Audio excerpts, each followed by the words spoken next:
me over there, the second one in line. And I am a very sad Jeep my first day as a civilian. Here I am with a medical discharge, and it looks like I'm ending up in a junkyard. But the specialists go to work on me, and in a couple of days I am pulling a 26,000-pound truck like it is a 37-millimeter gun. Naturally, when the word gets around that me and a dozen of my buddies are discharged from the Army, the telephone lines into Chicago are jammed. And the lucky man to get me is one Fred Heine, the mayor of Lucas, Kansas. You could have knocked me over with a pedestrian at the first job the mayor gives me, hauling a load of real live pinups. The big pitch is a war bond rally. And naturally, being fresh from the fighting fronts, I am the chief attraction.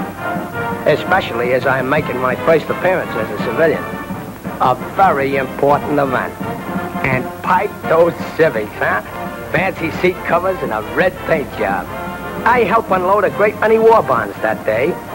And I get a chance to study the pinups, which I had never seen in the flesh before.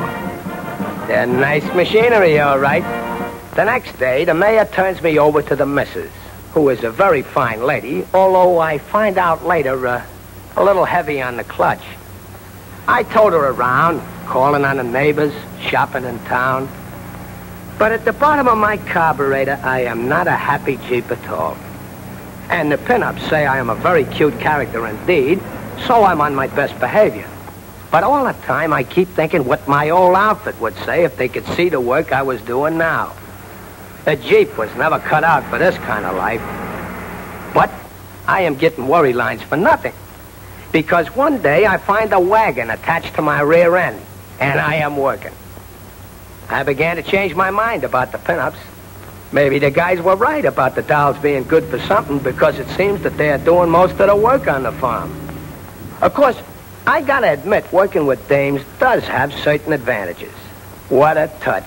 And right in my most ticklish spot. There was never anything like this in Italy. And when they step on the accelerator, brother, I think I'm gonna blow my spark plugs.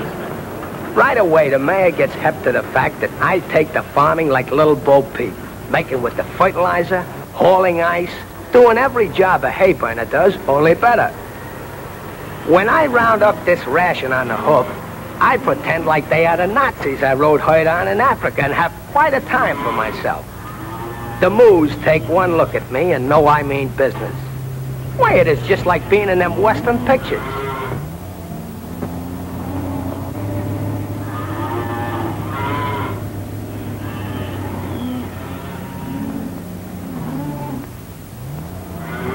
Hi-yo, Jeep.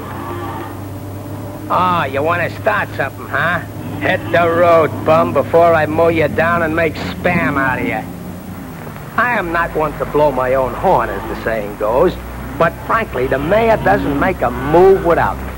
And frankly, this is just fine with yours truly, because being a hayseed, I find most the grip.